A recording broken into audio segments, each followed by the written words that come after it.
work. And I don't see it happening. So oh good, I'm glad that I'm back. Yeah, having a few technical problems tonight. Just part of the fun, right? But hopefully if this is working, I can show a little bit of what's going on with Animate CC. I have a whole bunch of things inside of here. It's kind of cluttered, but will hopefully show some of the animation that I was working on. There we go, there's Santa. So this might give you a better idea of some of the techniques that I was using. Again, it's a little bit cluttered, but if you bear with me for just a second, I can show you that, well, at least at this point, you can see that Santa is on a bunch of different levels. How do I know that? Well, because he's got multiple arms. And so the question at this point is well, what's important and what's not? So all these dialogue levels, I'm just going to turn them off one by one.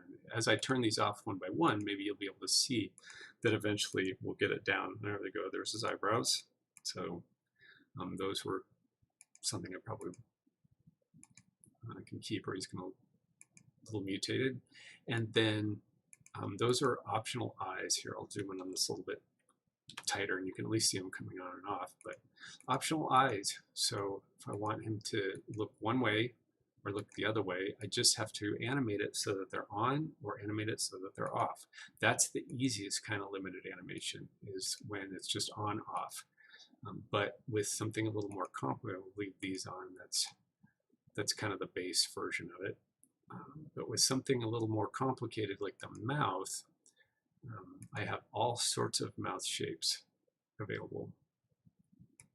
So you can see there's one. If I just turn some of them on, some of them off, you can at least see things appearing and disappearing, and you get the idea that, yeah, it's just, is it on or is it off? And then there's the base that I started with. That one's easy. I'll just by clicking on and off, you can kind of see that it's the base that I started with. And so with everything else off, and so that just took some planning. I just had to stop and think about what is Santa going to be required to do? Well, he's going to have to look in one direction. He's going to have to use different mouth shapes, and then he's got this arm. Let's see if I can get rid of the other ones.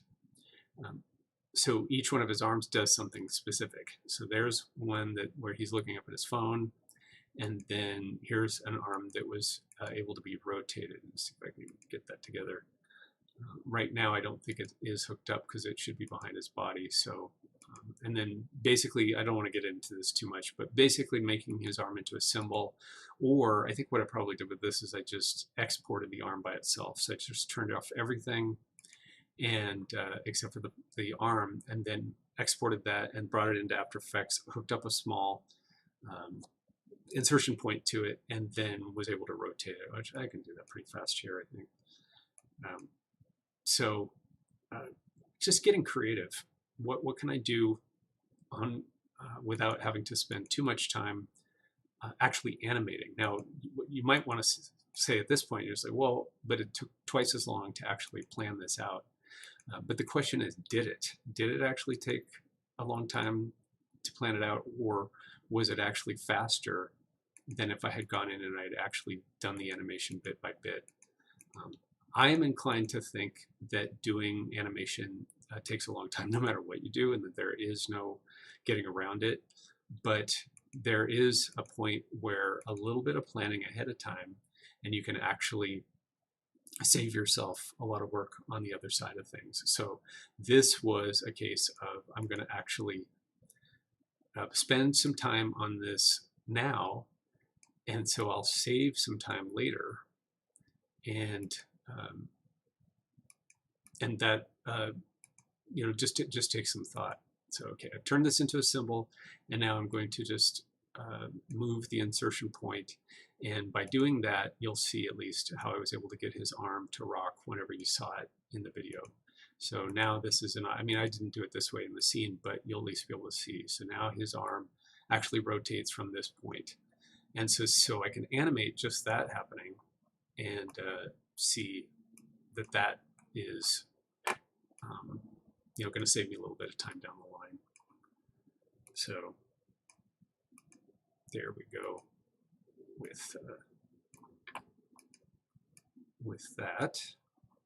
And I don't think there's actually any animation in the scene itself. So, oh yeah, there's some dialogue stuff happening there. So I actually did the mouse shapes in the scene itself.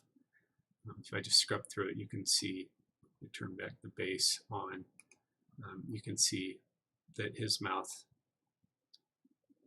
is actually animating, and then his arm comes and goes. So that is what I animated, and that's how I animated a lot of stuff, and then exported those movies from Animate CC, and then went ahead and placed them into After Effects. And then it was just a matter of creating a collage that way. So that is how I created a lot of the dialogue, for example, which I've said that a couple times, but it's just important or interesting. It's worth noting that that's a way that you can actually do something very quickly. Again, I don't know if I would use After Effects again for this sort of thing. I think I probably would, assemble everything in Toon Boom, and probably go from there. I would probably go and assemble, do the final assembly in something like Premiere. But for all intents and purposes, this is a way to create things in a more simple way. Like I said, ultimately, while also saving yourself a lot of time and energy. So now I'm going to actually turn this off and play the movie on my screen, since I couldn't do it before, but I'm going to play it without the volume, so you can just watch it if you want to. I'll get myself out of the way a little bit so you can actually see, and then I can go through and talk about things individually. I'm having some technical problems with some of the programs that I'm opening up, but this way you can actually see the movie itself.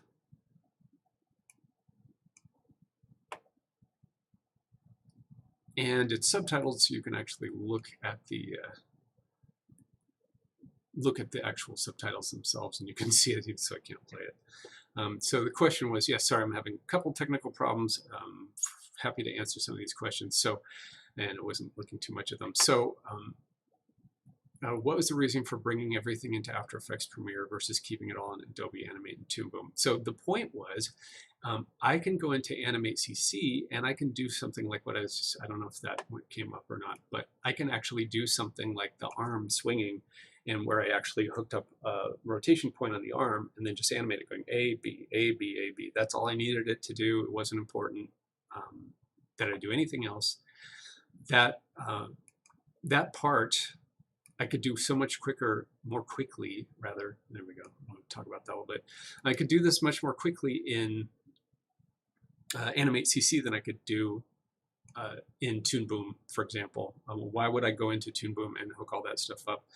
I could have, but in this case, it made more sense to just do it this way. So another thing that I think of, I just psychologically, I think of Toon Boom as being something that's more where I'm going to go to draw, and not necessarily where I'm going to go to do cutout animation. Things that are cut out and then I'm moving them that way. After Effects is a really good program, I think, for putting things into the program and then just animating them moving across the screen, or titles, things that are simple objects, moving them. And so if I've already done the animation in Animate CC, then I can just import the movie into After Effects and composite it and compile it there. But I also could have composited a lot of things in any individual program, and brought them in that way. But I just thought it made sense because I was going to add effects anyway to do it all in After Effects and put it together that way. Here is what I was talking about, going on and on about this earlier. This is what I was talking about with two political things, that this is what Facebook didn't like. Let's see if I can make this just a wee bit bigger on the screen, just a tiny bit. It doesn't really matter. You can see it, you get the idea. But I'll step through this so you can see what I was talking about. Let's pull this down. So hopefully you can see it. All you need to really see is the arms. But you can see that the arms were hooked up in that way that I was doing, talking about before, where it's rotation based. I'm going to actually open this up with QuickTime. This just is becoming a night from hell for technical stuff. So let me just open this up real quickly, and then I can go through this frame by frame and just show you what I'm talking about when I'm talking about going frame by frame and looking at insertion points that were just being rotated. So the arms, like I said, with this were just being rotated. So we'll find it. There we go. All right, finally. So here we go, frame by frame. See, each one of them has a hookup at the shoulder, and they're moving their arms in time with the music, which I just looked at the soundtrack and plotted out where the beats were. And then I hooked up insertion point at the shoulder and then animated those shoulders. I think I actually did this one in After Effects. I can't seem to find it. I don't want to search for it while I'm online, but you can hopefully see just by looking at this that the arms themselves were the only elements that were live, and then I was animating them in whichever program I chose, either Animate CC or After Effects. And it depended on which one was on they were all in separate levels, and each one was placed so that, for example, the arms that are further back, they could be hidden by the characters' bodies. You can see I kind of did this on purpose. I mean, I didn't intend for it to be this way, but once it had happened, I thought, I'll just leave it that way, because part of the reason I did this was to show people how to do some of this stuff when I teach classes. And so if you notice, the donkey, his arm is dark blue and his body is light blue. So you can see more clearly that, that they're two separate elements. So like I said, I just left it that way, thinking that it would be nice for somebody to be able to see how that works. So anyway, so that's one example of using different layers in a way that saves you some time, that would actually provide you with an opportunity to cheat and do things a little bit simpler, but still remain some integrity. So again, I don't know if this is beautiful animation, but I do think that I was able to do what I wanted to. And when I talk about animation, I'm usually talking in terms of, my students know this, I make them crazy with this. I don't talk, is this good, is this bad? Is it successful or unsuccessful? I was actually trying to do something that was limited. And so for that, I think it was rather successful. Here, the snowflakes were just a layer in After Effects, but back to the animation. Here you can see Santa's arm comes up and he waves. So that was what I was showing you before in Animate CC. It's just his arm is placed on a layer behind his body and has a rotation point, and then it lifts up. And then his mouths are individual shapes that I just laid down. And then his eyebrows, you saw that in After Effects. His eyebrows were on their own separate layer, and then they animate up and down. So there you can see his arm going down. Again, is this genius? Is it brilliant? That's not really what I'm talking about today. I'm talking about, if you want to make your own animated film, what are some cost-cutting measures that you can do so you can get your idea out there as fast as possible? In a perfect world, sure, yeah, you could draw every single frame, but in a case like this, I was trying to do this as quickly as possible and get the best possible effect with the least amount of effort by one person. If I had done, and let's see how long this is, it ends up being, it's a 2.5 minute short roughly. If I had done this where I'm animating every single frame by hand, then it would have ended up being so time and energy prohibitive. First of all, I probably wouldn't have even done it. And second of all, it would have, it probably wouldn't have looked a lot different. It is what it is. It's just a silly little one-off, but it would have taken me forever. And I'm not sure that I just wasn't sure it was worth it when I did it. And also too, it was a challenge. So here I'm going through the frames again of stuff that was actually hand drawn. So you can see that Santa's body was, you know, the only thing that I actually really drew. And I resource this. And that's another thing for doing short animated films when you're trying to save some time, save some energy, is repurpose things. So you'll see that I did the dance, the Santa dance here, and then I did it a little bit earlier and did it in close-up and changed the background. And sometimes, you know, people just, they don't care. They look at stuff and they go, oh, well, it's still funny. It's still, you know, it's a funny little dance move. Now I would do this dance move a lot differently. I actually did the dance move a few years ago and didn't do it as well as I probably would do it now if I was applying it myself a little bit better. But the goal was just, again, to get it out there. So here, I wanted to show something. So here you can see that the deer, the lower jaw, is just on a rotation. So when the kids are talking and when the deer is talking, let's see if I can get that going.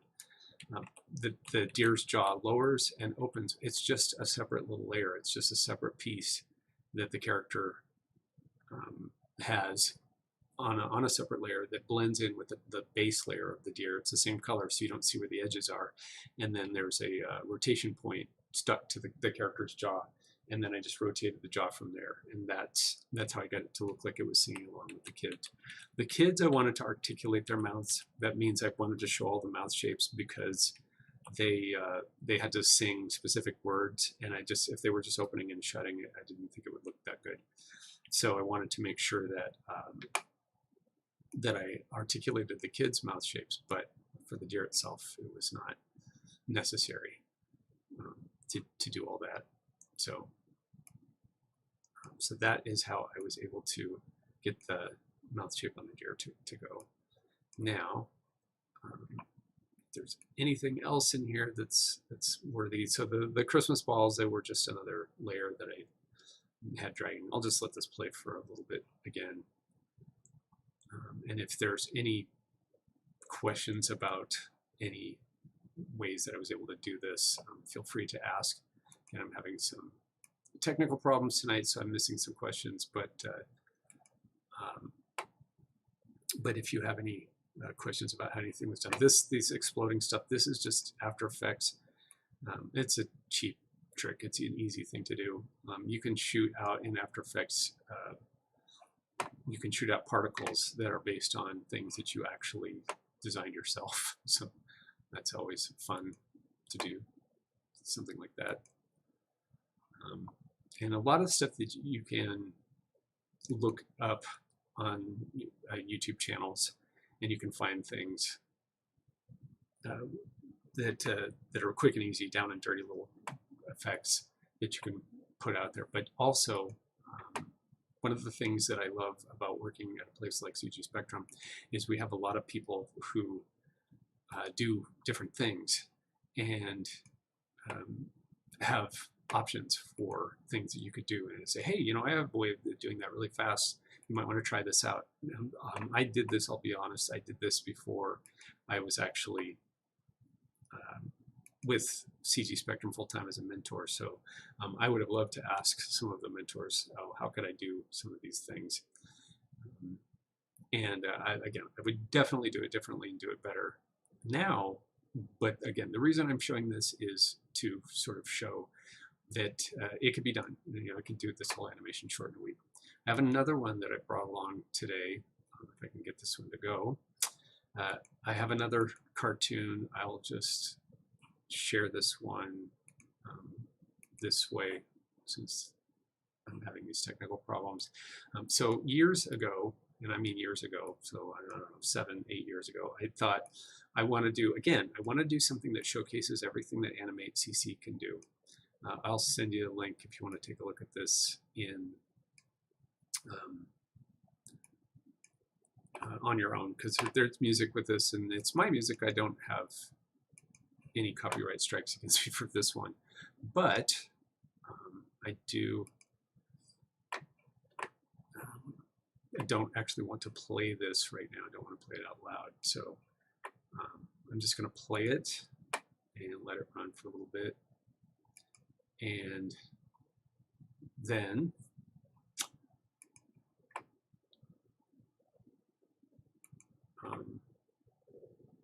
give you the link. So here is, and I'm glad you like the dance move. Thanks, I appreciate it. Like I said, I would do it more. I would do it another way, I think, at this if I was to do it again, but it was just for fun. So optimizing the workflow so you can actually finish the project. That's always the hardest part. Yes. Yeah, so that was one of the things that I learned. So hopefully I've given the link. Hopefully you can see the link for this if you want to watch it. And obviously I'm going to shut some things down at some point. So that's probably, I'm going to shut After Effects down. So it's probably causing me some hassles with memory. But obviously, planning is everything when you're wanting to do limited animation shorts. When you want to do something that's going to be streamlined, then you want to actually spend some time going through and saying, well, where am I going to cut corners? What are some of the things that I can do to make this still look like it's interesting, but not spend as much time on the actual drawing. So what I did here was the character's arm is on a separate layer. The character's feet are on a separate layer, but pretty much everything is on a separate layer. Some things are being animated by rotation. Some things are being just moved across the screen. For example, the UFO is moving across the screen on its own layer with repeating little spirals that are coming out of the back, and it makes it look like it's moving. Then other things are just moving the layer on and off. The little octopus creature that appears on the right side of the screen, that is actually hand animated, but it's only 4 frames. It's only 4 drawings. And so I just repurposed that again and again for this little piece. It was done in time, no link yet. Yeah, I entered it in YouTube, so I'd probably have to enter it in each one of the platforms separately since OBS is no longer working. So I will enter it here and try entering it in Facebook as well and see if those are loadable. So I've now entered it in Facebook and Twitch and YouTube. So if not, you can just watch this. I mean, the point of it was basically just to show a demonstration of something that's that was also done in a very limited way that I did myself using what sometimes is called tradigital, where you're messing with actual traditional manners of animating and then digital stuff that enhances it. So I guess one of the secrets of this is if I wasn't able to draw it in the first place, I don't know that it would have been worth anything. But hey, you could use clip art. Was the baby smoking a cigarette? Yeah, okay, now I'm going to get in trouble, aren't I? You know, showing stuff that's irreverent. I've said this in the past. Like, I'm not going to show my shorts because they're irreverent, and I don't want to get in trouble. But you can switch that part off. How's that? I don't think there's anything else in there here that's that is illegal. I don't know. That's one of the things too. Is once you become an adult, once you become irreverent, sometimes you forget that everybody's level is not the same. And also too, once you get old, you forget what's in your movies. I think I've told this story enough times, but the truncated version is that I was going to show a short at the DreamWorks Film Festival. I specifically created something for the DreamWorks Film Festival, and the person who was curating the thing said, "You're not showing that thing," and that's JD. That's how you started smoking, right? Nice, thanks. But yeah, so actually, I'm just gonna share the whole screen with this. So basically, there was some questionable stuff in this movie that I was going to do, and they said, "You're not showing that in the DreamWorks Film Festival," and I basically sent a letter to the offices of Steven Spielberg and Jeffrey Katzenberg and David Geffen, who ran the company, and I said, "My rights are being taken away. They're censoring my work." And I got a letter back from the office, not from the actual, not from them, the bigwigs, the CEOs themselves, but I got a letter from the desk of Steven Spielberg. I posted it on Facebook recently, I think, that said, "We will not censor your film. We will allow you to show your film." And I was very pleased with that. I got to be careful. I'm just going to loop it for a little while. I'll just show this a couple more times. But that was one of my proudest moments, when I was able to actually beat the system and show my film, even though it had questionable material in it, right? So one of the things that I wanted to talk about with short films, even beyond the animation part of it, is you just have to do it. You have to stand behind your project, and you have to be true to your projects, and you just have to go out there and make your film and do it your way. When you're working on the job, you're going to have to do it somebody else's way, but when you're doing your own short films, you can do it any way you like. And that's one of the things that you have to do, is you have to just go out there and create your own stories and make your own projects. And don't listen to people who tell you, "Oh, you can't do it this way, you can't do it that way, you shouldn't do it this way or that way." Just do it. Just do it any old way you can.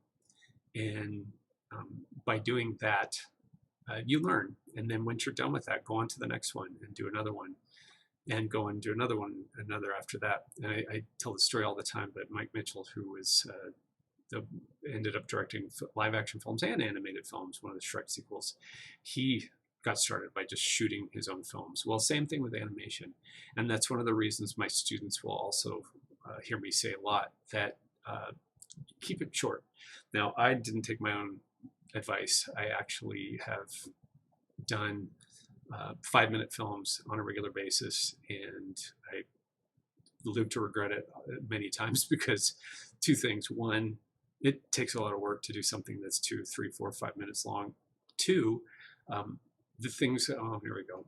Okay, so that was hand animated. Yeah, it's not too naughty or anything, but the thing is and see, there's a cute little character after that. This little pink thing, that is an example of what the kind of stuff that I would see in the 70s. And that's what I'm paying tribute to. It doesn't work now because nobody knows, but the kind of limited animation stuff you'd see in the 70s was this little pink thing. But with each project that you do, you learn something. And when I did this, which again took me about a week to do, I learned a lot. And there are things I would now do much differently than I did then. But I had to learn it, or I wouldn't. I had to go through the process, or I wouldn't have learned it. And so, if I was smart, I would have done a small section of something and done 30 seconds, 45 seconds, or less. 20, 30, 40 frames, tested it out, and then gone on and done another project after that. But instead, I had these visions of doing epic projects, big, huge, long things. I'm going to pull up another one just for fun today. So I'm just to keep things visually interesting, I'll just keep this playing, even if everybody's seen it already 20 times. But I'll pull something up else now, so you can see another one of my projects. I'm not going to show the whole thing again in the interest of not being too irreverent, but I'll show clips from it. You can see where I started, and the idea being, again, that you got to start somewhere. You have to start making your films and getting them out there, and not everything is going to end up being a knock out of the park situation. Sometimes you have to just flop. And one of the things that I say about taking classes, in fact, is you come to school to fail a lot. You have to fail in order to succeed. And so part of the fun of school is that you, I'll pull this new one up, is that you fail while you're there and you're not getting paid and you're not embarrassed, you're not doing anything that you're going to have to be incriminated for later. But what you do is that you learn a lot while you're in school, and then when you get to the job, everybody thinks you're a genius and you're expert. So this is something I did with After Effects only. I wanted to show off what you can do with puppets and the puppet pen tool in After Effects. And so I thought, well, it lends itself really well to fishy things. Now this is an example where I did take my own advice and did something incredibly short. In fact, it's so short, you have to see it 20 times so you can really take a look at all the different creatures. Let me just stop it and you can see them. And so basically every single creature was a puppet drawing. So it was a drawing that I did in another program because I don't generate assets in After Effects, and brought it into After Effects as something that was colored in another program. I don't remember which, Photoshop, Illustrator, or Animate CC. Created a PNG, brought it into this scene where the background already existed in After Effects, and then used the puppet tools for making the wiggle. How did Simon ask, how did I get the music for the last short? I made it. That's one of my songs. So I've done music for a while. I've done musicals. I created musicals and had them run in Hollywood. So I'd like to create music, and I thought, well, hey, copyright free, I can use my own stuff. So yeah, that's just a song that I've had knocking around for a while. And I thought, and the song inspired me to do, well, what if there's this weird little character walking through the scene and just encounters my drawings?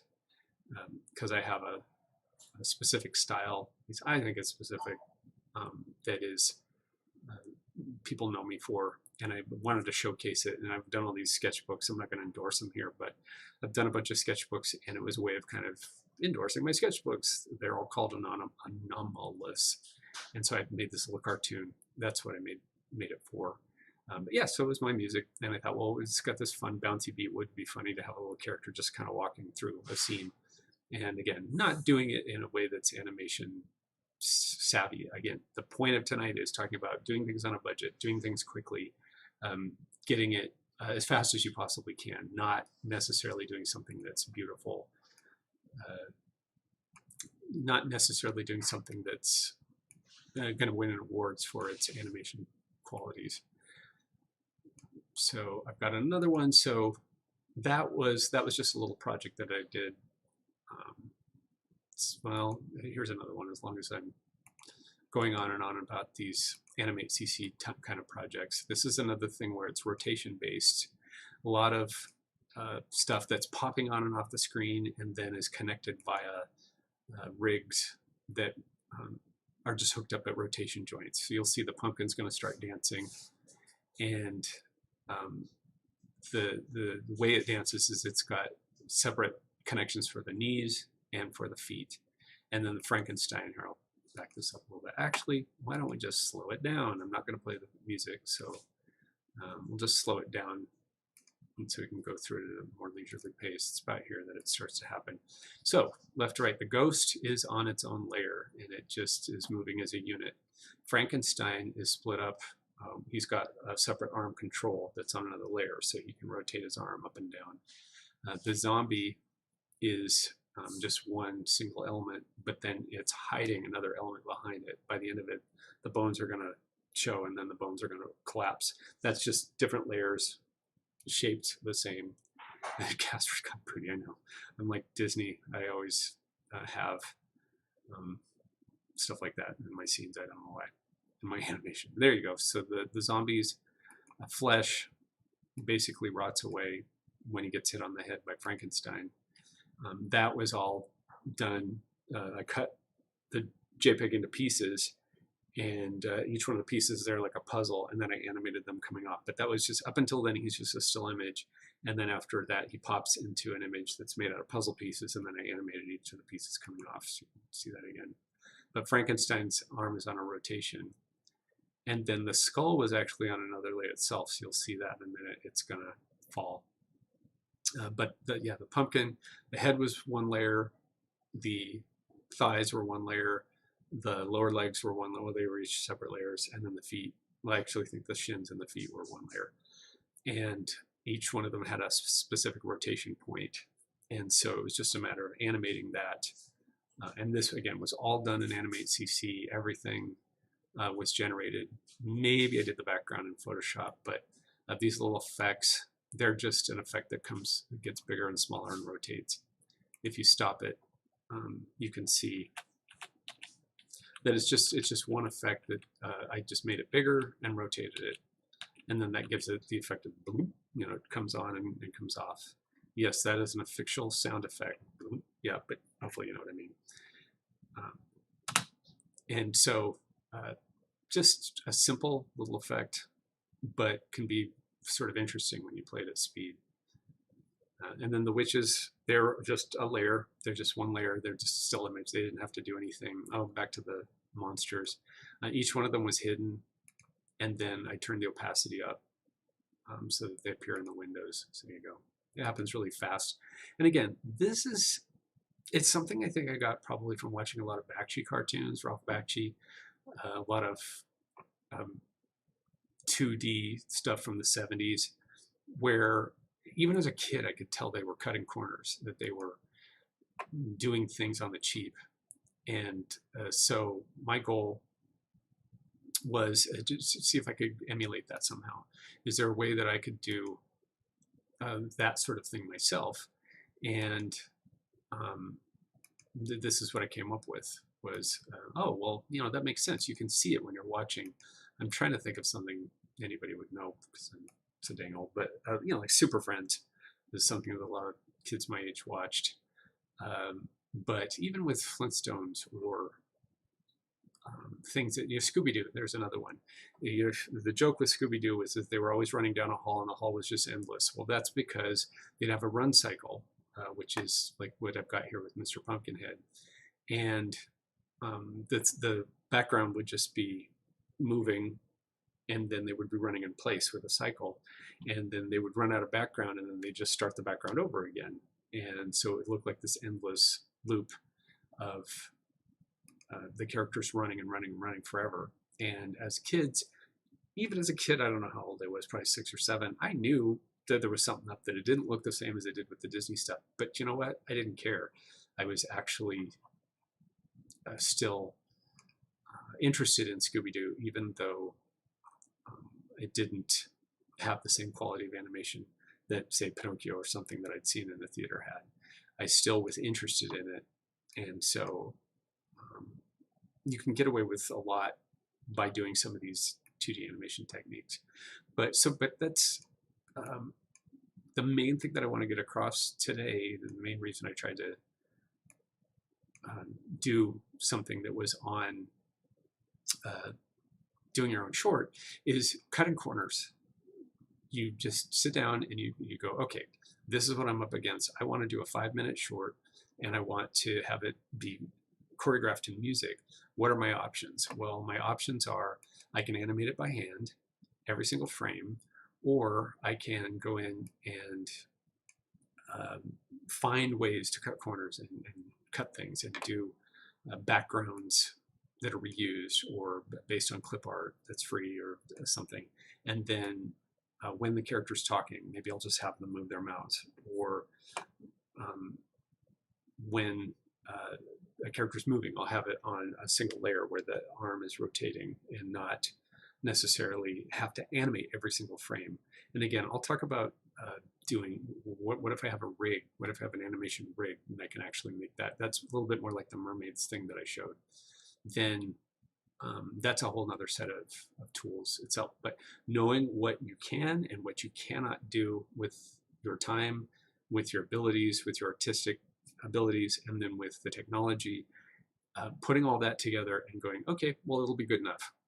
So I'm not going to show up too much of this. This is my very first official animated short film. I tried making them before this, but this is the first time I actually sat down and made an animated film from scratch in college. And all we had was, we had a 16 millimeter camera that was pointing down at a platen where you could stick things. We didn't know about peg bars or anything. And I just had been doing flip books, which is something that a lot of people do when they don't have equipment or don't have the money to pony up for a software expensive system.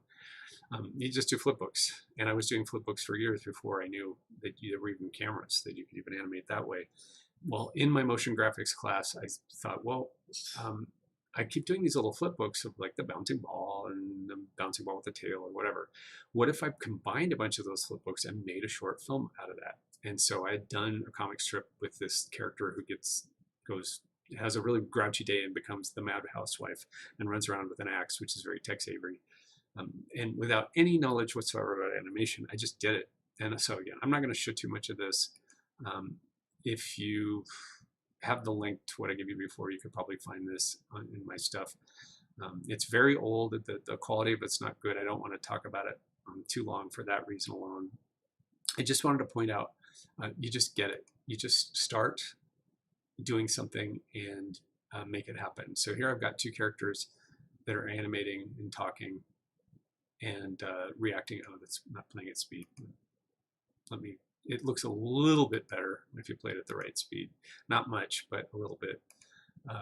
But this was just me with no cards and not knowing anything about animation at all. And having the characters talking and animating and doing things just based on what I did know about animation, which was very little. I didn't know about in-betweens. I think here I tried to copy like Sleeping Beauty. That's my attempt to copy Sleeping Beauty's spin when she's dancing around in the woods from the famous Disney film. But again, you got to start somewhere, right? And so this was me starting out. That's about all I'm going to show that. It gets really irreverent. I don't want to share that with anyone. I've exposed my students to that, and they're like, "Wow, that was something. That's not what I thought it would be at all." But it was just doing it. Just get it. Just go in there and tackle it. And if it doesn't work, do it better next time, and keep trying and trying. But start out by planning it. Planning it. Come up with an idea. Yeah, everybody comes up with ideas, but then you come up with storyboards, and then eventually you start laying it out a little bit. Come up with dumb things like character styles. Here's another short film I did. This one was actually done on cells, done, I don't know, the 90s sometimes. This one actually, I'm a little more proud of than the other one. I don't mind sharing this one a little bit, but I'm not going to show the whole thing, and I'm not going to link to it. You can look it up if you want to find it. It's called Terminated. But this was like, okay, well, I know how to do animation a little bit better now, but how can I cut corners? How can I make sure and do this and get it made? And so little things like this, the only thing that's animating in this whole scene, it goes on for a really long time, was her hand. I only had to draw, Xerox, and then paint her hand rising up out of the scene. And then, I don't know, yeah, I'll show it, whatever. And then the rest of it was done with stills. So she lifts up her arm, and then I cut to another still of the character, and the character blinks, and that blink keeps him alive. And then she says, "Get out," and show this. And he adjusts his head a little bit, But all that, just that alone, took hours. That's cell painted hand animation done on actual cells. And again, back in the 90s, but done with actual cell paint, actual drawings, each one of them done by me. And this sucker is 4 minutes and 46 seconds long. So I knew I couldn't do this fully fleshed out as animation. I knew that I had to do this with limited animation styles. And so that's exactly what I did. This is terrible. Okay, I'm going to show this. And that's as reverent as I'm going to get tonight. So she gets her foot stuck on the typewriter and then goes flying out the window. Okay, right. they survive. So, well, one of them survives anyway. But that was a matter of me actually going out and trying to do something fully fledged as cell animation, and doing it in a way that was limited. So I did all the backgrounds, did all the character work myself. But oh, there we go, yay! But able to just do it, to get it, to actually get something finished, so that I could go out there and I say I actually made a film, and this showed at DreamWorks. They eventually, this isn't the one that I got in trouble, believe it or not. This is actually was able to be seen. It was shot on 35 millimeter, and they showed it in the multi-million-dollar DreamWorks animation theater, and it actually went over pretty well. One of the things that I also like to add when I'm talking about, go out there, make your film, make it happen, is when somebody says, hey, we're having an animation festival, you can actually say, well, I just so happens I have a film and I would love to, share it. And you can't do that if you don't have a project. So I had this thing sitting around for years when DreamWorks finally said, hey, we've got a film festival, but you can only show your film if it's on 35 millimeter. Well, I just so happened to have one. And so I was able to show this, and I, again, got a really nice response from it. The downside of making films back then was that they were incredibly expensive. And the good side now is that the films are not as expensive. And so you owe it to yourself to just do it, to go out there and do it, render it out and put it up on YouTube, render it out in parts and say, this is my work in progress, and see if you can get anybody to respond to it that way. You won't know until you actually put your stuff out there if it's working or not. And that's why I said at the top of this, when I first showed my films, people would line up to tell me how truly offensive they found them, in a sense that just technically they were terrible. And I got better and better at that end of it as I was working professionally. But it didn't stop me from making films, and it shouldn't stop you from making your film, whatever it is. I've got students who are making films with collage. I would love to show them, but I'm not going to put them on the spot that way. I have students that still do pieces of paper that they cut out and use that as a means of expressing themselves. I have people who are fond of doing inanimate objects, taking not necessarily clay, but taking things that are inanimate and putting them together and making films out of that. And it just never ceases to amaze me how creative people can be sometimes.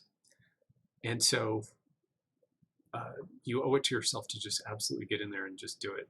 And if you don't do it, you can't really blame anyone else. You have to cop to the fact that you could have done it, but you just didn't. And say to yourself, why? Well, because there was more TV that you needed to watch, or because there was, more Facebooking that you had to do as far as, looking up stuff that you're not really even that interested in. You should use Facebook to look at streams, for example. But what are you going to do with your time? You're going to spend it doing something and knowing that you might not actually succeed, that it might not end up looking as good as you hoped? Or are you going to actually do something that you can sit with forever, as long as there's a platform to watch it on or look at it and say that, yeah, I actually did that. So that's why I say it over and over again, is just go out there and do it. Well, hello, Sean.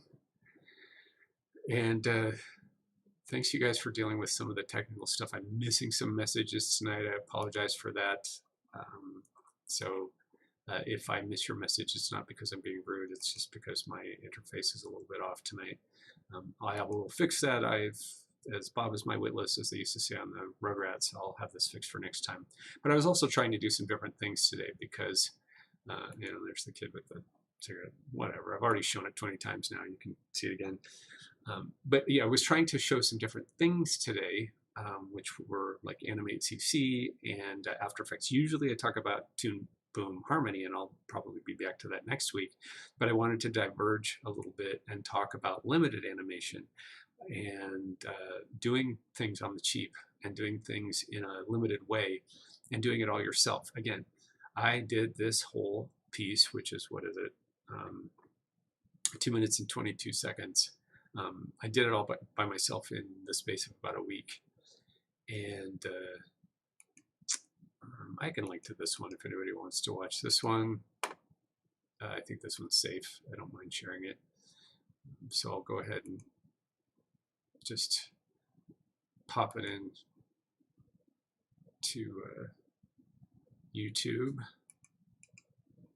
And then, nope, I already did it on YouTube. Yeah, it actually looks like I did it everywhere. Great, sorry. I just went for it and said, I'm just going to do this, and I'm not going to let the technical stuff that I have up against me stop me. I knew it would require having to draw a lot, and I really, well, I'm up for that. I had time. I think it was between jobs or something. And it was just something that I wanted to have, and it gives me a great deal of pleasure to be able to say, look at all these stupid drawings that I did. Look at all the work that I did on this, even if nobody cares that much about it. It is exactly what I wanted it to be, which is very weird, no story, just visual, just shows off what you can do with Animate CC, different techniques, because I was teaching Animate CC at the time and wanted to just show something that could be done with it. I know everybody wants to look at the babe instead, but if you look at Frankenstein, you can see that Frankenstein is just a 3-drawing loop. There's one, or actually it's probably more than that. 1, 2, 3, 4, 5, 6, and 7, and that's it. Frankenstein is just a loop that repeats over and over again. That is the essence of limited animation. And yes, the babe, that's terrible, I shouldn't say that. The person behind the towel is also a limited animation loop. So it's 1, 2, 3, 4, 5, 4 drawings, and then 1, and then back down again. I just reuse the same drawings over and over again. And it's just the length of time that it takes for the character to go up and down based on the music. And that's how many drawings I needed and how long it took. Same with the legs. The legs are separated at the knees for the character with the nylons. Wow, I'm gonna get in trouble for this, aren't I? They're separated at the knees, and just they rotate from that point, and that's how I was able to do a character that looks like its legs are bending at the knees. And then this character is a cheat. The little pink thing is a cheat because it's actually just 3 frames, I think. So we'll count them: 1, 2, 1, 2. No, it's 2 frames. No, there's a 3rd frame. And it's a cheat because the legs don't switch places. I just use the same leg over and over again. So you see it in between from here to here. That's a total cheat. I don't know if you can see that on my screen, but that shouldn't be allowed. It shouldn't work that way. But again, I learned that from watching years and years of watching Sesame Street cartoons and seeing how they could cheat stuff and make it look like the character's kicking, even though he's actually kicking with his opposite foot every time. But that was a way for me to condense frames and get it much more quickly than I would have otherwise. And the same thing with the little circles coming out of the back of the UFO. That's just, I think it's 2 or 3 frames, just a repeated pattern that was then attached, basically hooked to the flat, lifeless, non-moving character of the UFO with the alien. And then it would travel wherever the alien and the UFO goes. And so just simple techniques like that saved me mountains of work. And then a little squishy thing on the right, the purple thing, I already mentioned this, but if you watch it come in, you'll see it's just like 3 or 4 frames. And that was the only way that I could do this and make it last as long as it did. Now again, some people will say, well, you should have spent more time on it and made it look more rich visually. So here we go. So there's 1, 2, 3, 4, 5, 6 poses. That's all the purple thing had. But that was the nature of the beast with this. That was what I wanted to do, was create something that was limited in technique, but broad in scope. And again, the wings on these little guys, they are just a cycle, 2-frame cycle that was attached to the character, which was a single layer. And then so the thing will just repeat over and over again, no matter where they go or what they do. It's just a constant repetition. That's an Animate CC thing. Won't go into that too much, but just worth mentioning. And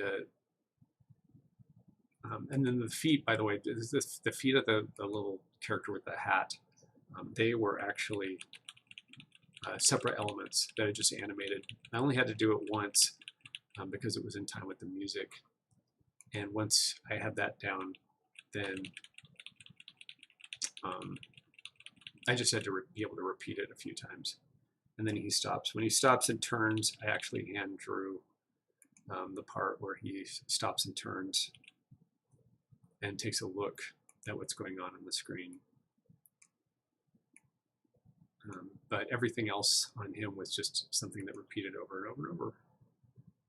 So anyway, so yes, so these are just some of the things that you can consider when you're talking in terms of limited animation, when you want to do your own short films.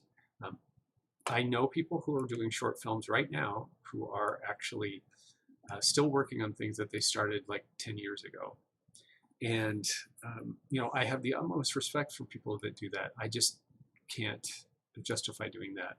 Well, first of all, I haven't done anything that I believed in strongly enough that I would spend 10 years of my life doing a single animated short piece. So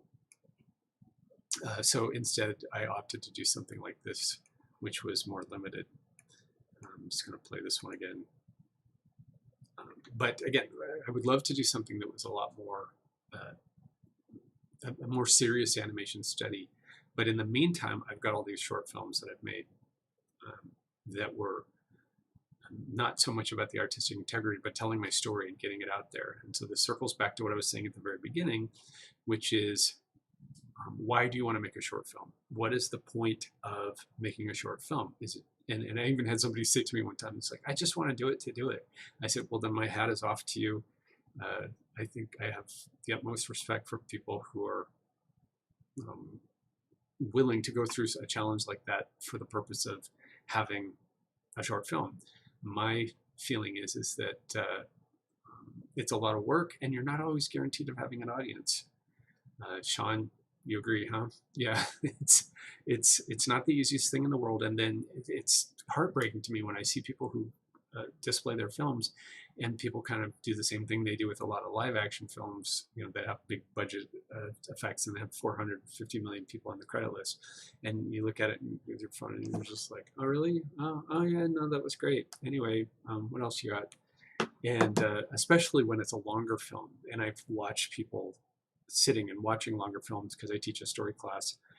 And I always say, you know, make it smaller, make it shorter, condense it faster, get to the point. And what they want to do is they want to create this languid, beautiful thing that's very delicate and unfolds very softly. And I do love stuff like that. I think there is a market for stuff like that. But the odds are you're probably going to get people who are going to look at it and within seconds they're going to decide whether they like it or not. And after they've decided that, it's very difficult to change their minds. Think of it this way. It's sort of like you're working with a stand-up comedian. And if you've ever seen a comedian fail or fall, then you know how painful it can be and how hard it can be for them, a comedian, to get somebody back once they've lost them. And so if you think about it that way, it's not that different when you're talking about short films. It is still entertainment, and entertainment as a business. And your business when you're an entertainer is to please your audience, is to entertain them and make them feel like they're glad that they spent some time with you and that you took that time. And I really do feel it's just like the same with a stand-up comedian, and they walk onto the stage and it's like, okay, be entertaining. And you're sitting there in the audience going, okay, well, what do you got? And if they say something that you don't think is funny, you start looking at your watch or your phone or looking around. And the more that happens, the more disinterested you begin to get. And again, it becomes difficult to try and get people back after that. So same thing with your short film, is jump in really fast with something that you've got. In terms of my film, I started off with what some people think was a familiar song, And then you see Santa sitting there looking at his cell phone, and he immediately starts going into it. What is his point? His point is that he just realized he's gone viral, and he's really happy about that. But I didn't set it up with a big, huge introduction. I put credits on the beginning because I thought it was funny, and hope that somebody might be hooked into thinking, well, what does that mean? Santa's a viral internet star, something that happens nowadays. And so it's like, well, maybe I'll watch a little bit longer. With every piece, there's always a moment where you lose people. I've not shown this to a lot of audiences. My other films I've shown to audiences, and there's always a point where I go, ooh, that's where we lose people. That's where people disengage. And you want to avoid that as best you can. That's why they have test screenings for big budget films.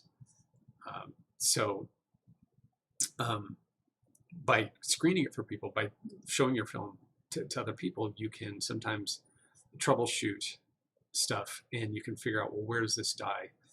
If I had to guess, I would say the part where this dies is either here where it jumps to his cell phone because it requires you to read and think, or sometime around here where you've seen the kids but nothing's happening and you don't see any animation.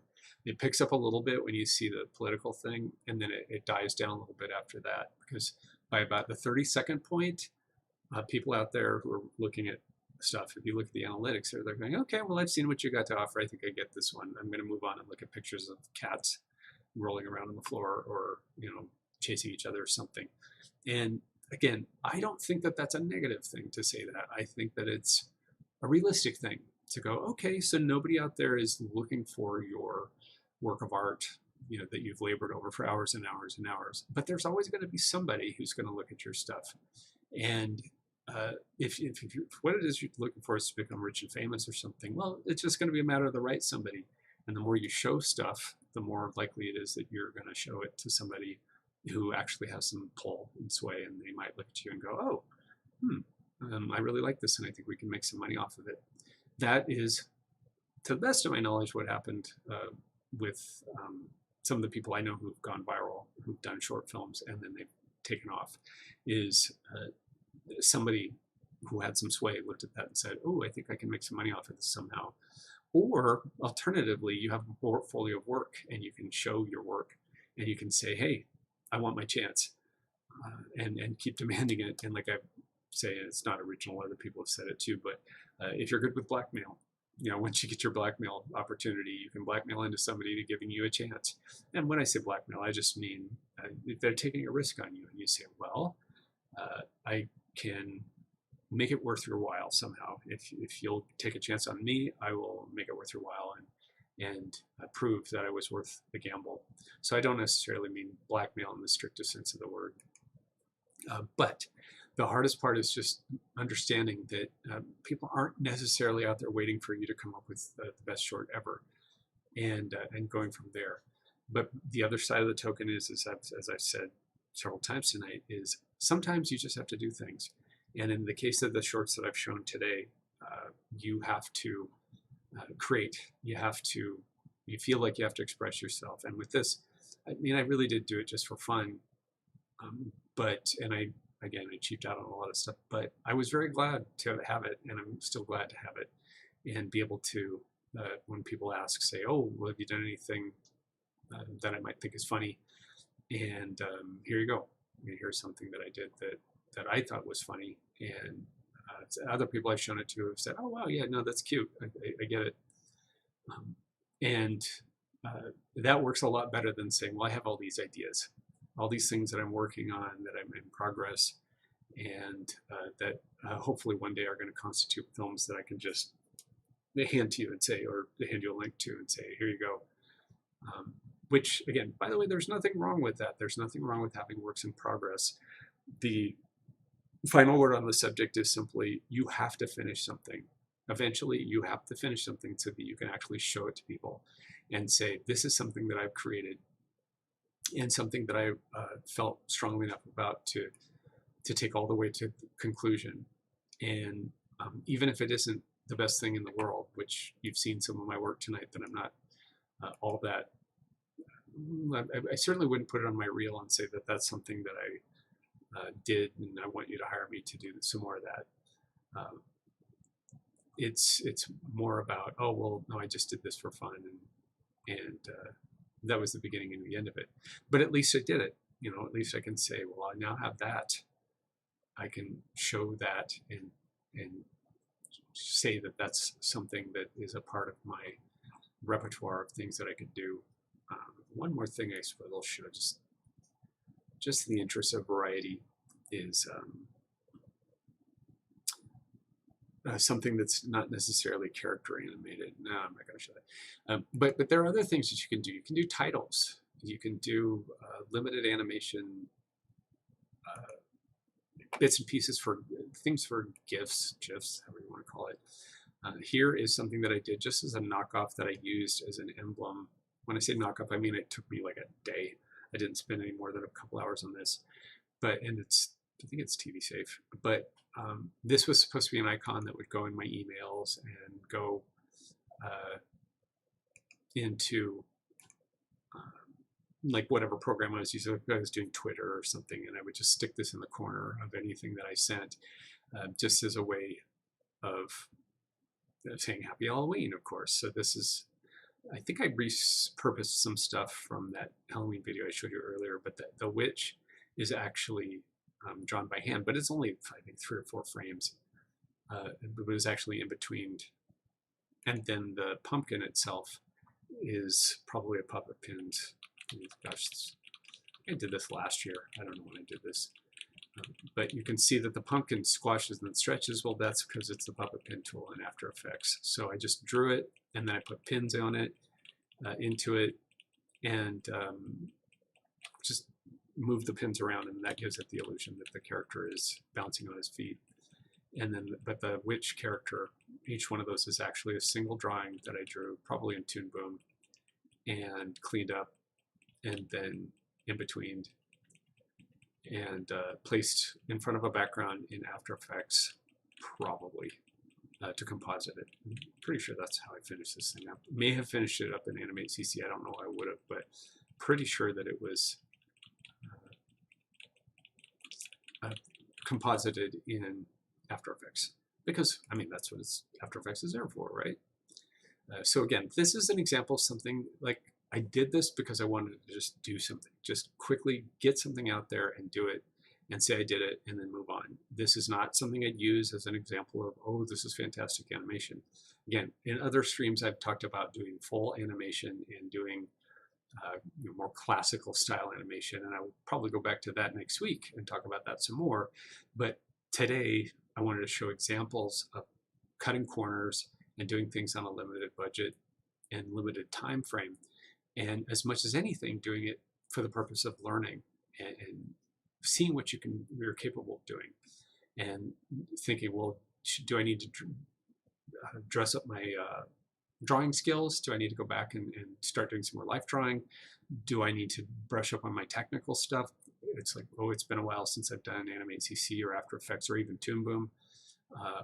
Well, now I'm going to do a project like this as a way of brushing up on stuff, so that when I do something that actually counts, if I want to do something for a client and make it just the best I can possibly do, or I'm doing a job, for a feature film or commercial or something, well, I've done these little practice gigs so that I can be up to speed when I actually have to do something where I have to make sure that everything is perfect.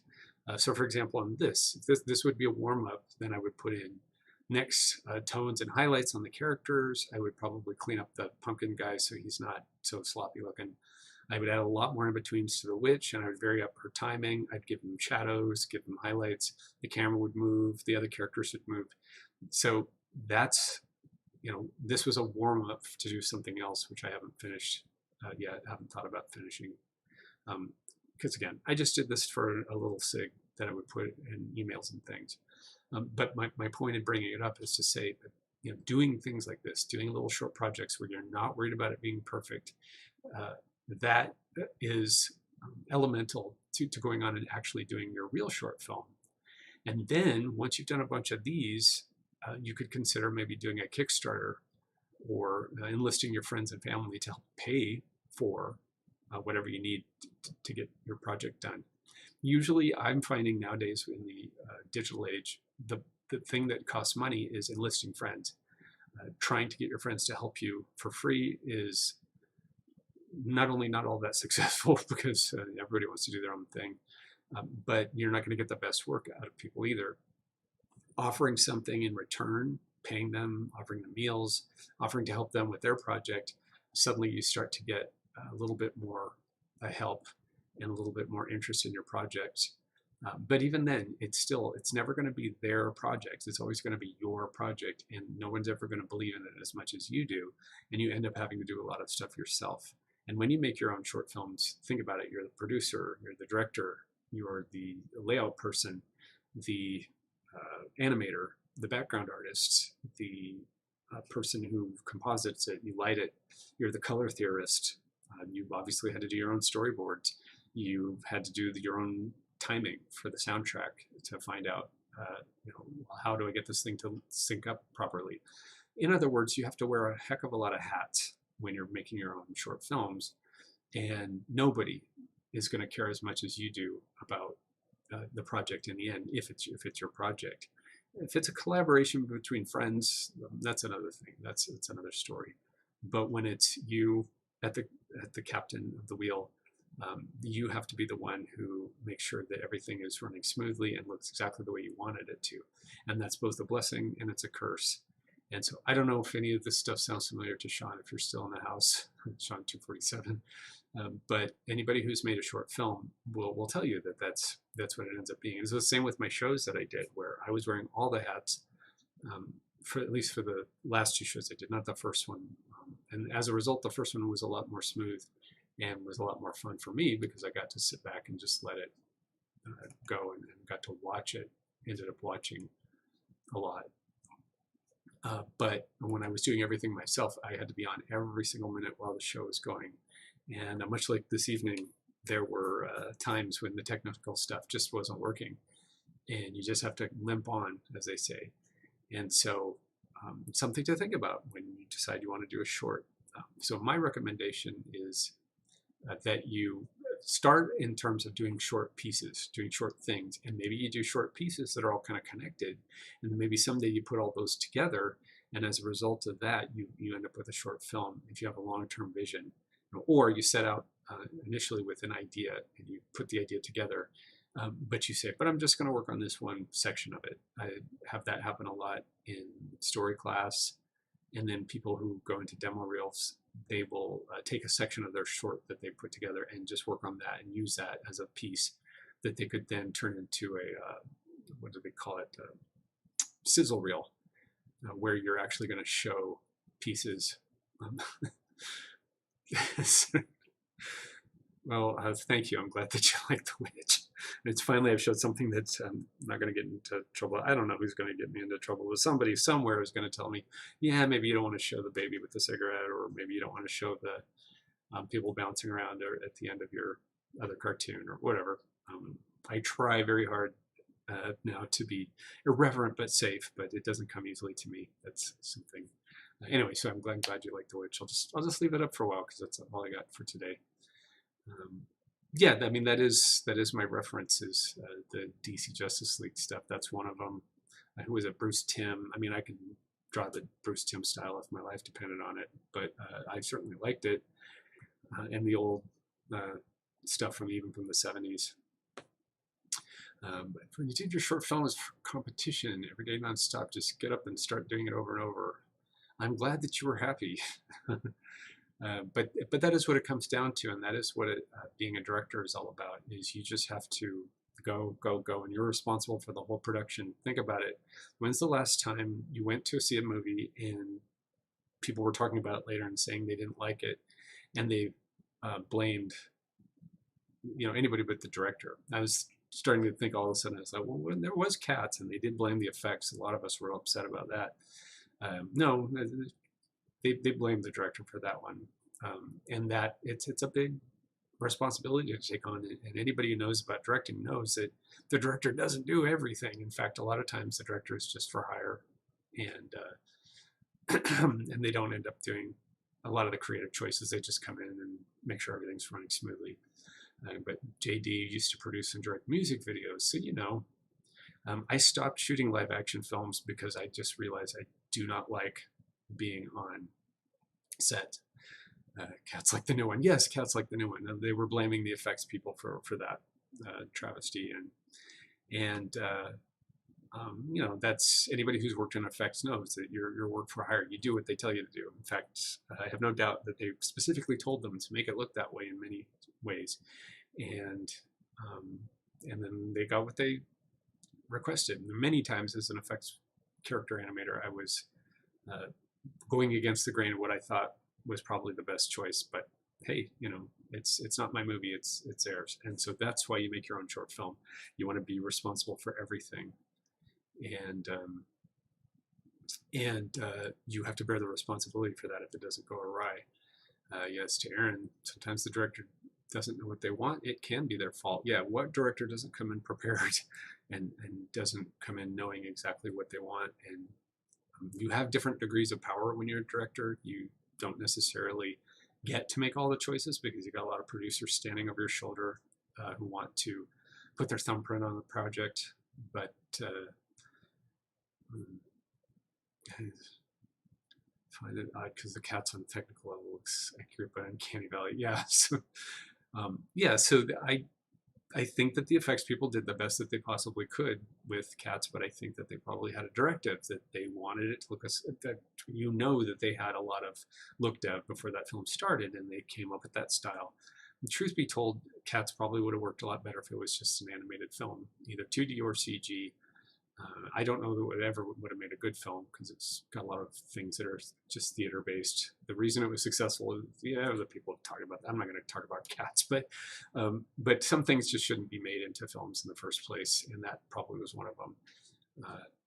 But if they were going to do it, it was just crying out to be animation. And a lot of things that I worked on were CG animated films that started life as 2D films or went the other way, and you know, you go with it.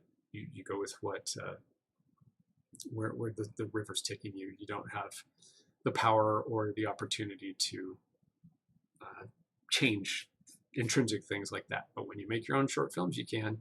So I will go on record as saying, yes, I chose these characters, I colored them, designed them. It's my own specific style, as I keep saying, as was the other thing I was showing you.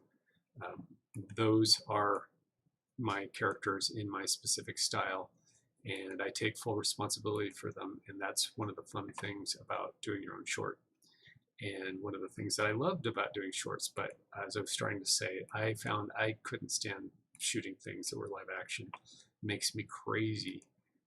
I just don't have the patience for it, and I don't have the eye for it. I don't have a photographic eye, and so I'm very unlikely to do any more live action films. But I will say that my last live action film made it all the way to Italy and showed at a horror film festival. It's called Every Waking Moment. You can look that up. It's too off the topic, so I'm not going to go on and on about it. But you can watch that one. So anyway, I'm just going to let this one play out. We're almost out of time. We got about 10 minutes. If anybody has any more thoughts or questions, then thank you, Simon. I wasn't sure about that one. I'm so glad you're here, Simon. I appreciate it. I owe you a director's fee or something for overseeing all this stuff. This one's been a particularly bizarre evening, so I apologize. But thanks for catching that one. I wasn't quite sure. Yeah, so I'm unlikely to do any more live action footage. The last film that I did was done in shaky cam, found footage style. That's the only way I could do a film, and it worked. We got to see it go to Italy and show it on a horror film festival, so that was fun. But yeah, I'm not much for live action anymore, unfortunately. I still love it, and if I found the right project and I had the means and wherewithal, I might do it again. It's so easy now with cam phones. But it's also easy to do 2D animation and to make your own short this way. So there's no excuse. I want to see everybody's short films come to life and put out there into the universe and start getting the validation that they deserve. There is nothing like putting your work out there and having it get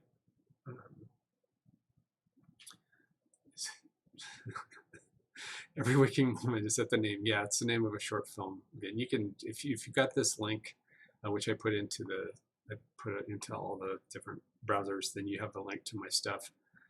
You can check out my films that way. It's called Every Waking Moment. It's a whole nother ball of wax, but my films, I put a couple of them up on YouTube that used to be 20 minutes long, and now they're under 5 minutes. I learned my lesson at last. And I recommend everybody keep reminding that to yourself is brevity, get it faster, get to the point as quickly as you possibly can, and get on with it. Because but I learned this, it's kind of applicable. Nobody's going to be paying attention to what I say at this point of the video anyway, but yeah, right, exactly. Anyway, but what I learned was something that somebody told me in a writing class years ago, and which is kind of applicable, I think, which is nobody wants to hear your life story, not even your closest friends. The only thing anyone really wants to know is when your story ends. Now, lest anybody think that I'm being mean or nihilistic about that, what it really just says is, if you're going to talk, say something. And yeah, for 2 hours I've been rambling on and saying a lot of things and repeating things, but if you want somebody's attention, you have to have something to say. So think about that. Think about the fact that you're going to ask for somebody's time and their attention. Well, then show them something. Don't waste their time or attention. Think about it when it's been you and you've been paying attention to somebody else, as particularly boring speeches or boring streams, like this one. Think about it. How many times you've sat there and just shaking your head and going, I wish this would end. And try to be better. Try to be better than that. Think of what you learned from watching those lectures or watching those videos, and ask yourself what went wrong, and go, well, can I do it any better? And if you can, go out and try. If you can't, do it anyway and learn your chops while doing, rather than talking about it. And so that's what I want to finish up with today. I mean, if there are any last minute questions or comments or anything, we got about 5 minutes, but what I really want to finish up with is what I've said several times, which is you learn by doing. And when I teach my classes, what I do is get people going as quickly as they can, make mistakes, stumble, fall, set out to do something and realize that it isn't going to work, and then do something else. But just keep doing it, just keep going. And then eventually this little light pops on top of your head in cartoon parlance, and you get it, and you go, oh, I understand now how to make it better. And then there's nothing like putting something out there and just saying, oh, I'm not going to explain this at all. And everything you've seen tonight, I've qualified with explanations. But there are many things that I worked on or done where I just go, no, this is it. This is my project. And I stand behind it 100%. And when you get to that point, it's a very proud feeling indeed. And it's worth all the effort. Trust me. So if you cringe at most of the stuff, Sean, then just keep doing it. You'll see, you'll cross the bridge. It's the same with all the classes that we teach. You reach a plateau and then you kind of go, oh, wait a minute, I know how to do this now. So absolutely keep trying, keep practicing, don't be afraid to fail. And eventually you're going to find that you're going to reach those goals that you wanted, whatever they are, whatever you set out to do. Specifically tonight, you'll have finished a short film and you get to keep it forever, and you get to watch it over and over and over and bore your friends with it, or show it to your parents who will love you for everything that you do. And you get to keep it, and you can say, I did it, and be entertained by your own stuff. That's always fun too. Anyway, so despite the technical snafus and gremlins we've had tonight, I hope somebody out there enjoyed hearing a little bit about making your own short films and some of the things that go with limited animation and budgeted animation. Next time I'll go back to working on a scene, and again, I'm interested in hearing if anybody wants to know things specific, and I'll bring that next time, and I'll be happy to talk about specific things if you're interested in them. I always feel lazy when I see other animators do personal projects. I still work in the studio. And so I said, no, it's okay. This is to Aaron Barlow. It's okay, you do what you have to do. You have to pay the rent. And but guess what? Most jobs, you'll end up with a furlough or a break of some kind.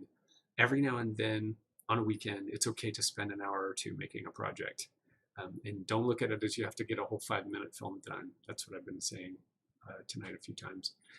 Think in terms of little things that you can do right now that will work towards that bigger project that you want to do, and you should be all right. But whatever you do, just don't stop thinking about it. Just keep thinking about it, and one day that project will be sitting there waiting for you. My musical, I came up with the idea in 1985. I finally did it in 2009, so maybe I'm just stubborn. Yeah, just don't let your dream go, and eventually you'll find your time. All right, so I think that's about it for me for today. Thank you for those of you who chimed in and helped out with the technical stuff, or otherwise chimed in, is watching Netflix a project. I don't know. Maybe you're doing research, right? And I'm here every week at this time. Next week, I'll probably be talking about some more character animation stuff. Would love to see you, and always a pleasure. And take care of yourselves. And also check out the other streams that happen as on CG Spectrum. The list will come up when I'm done here, and you can see it on whatever platform you're currently watching. But great stuff on CG Spectrum to check out on other streams. So please enjoy them. Take care of yourselves, and I will see you next time. Thank you, and good night.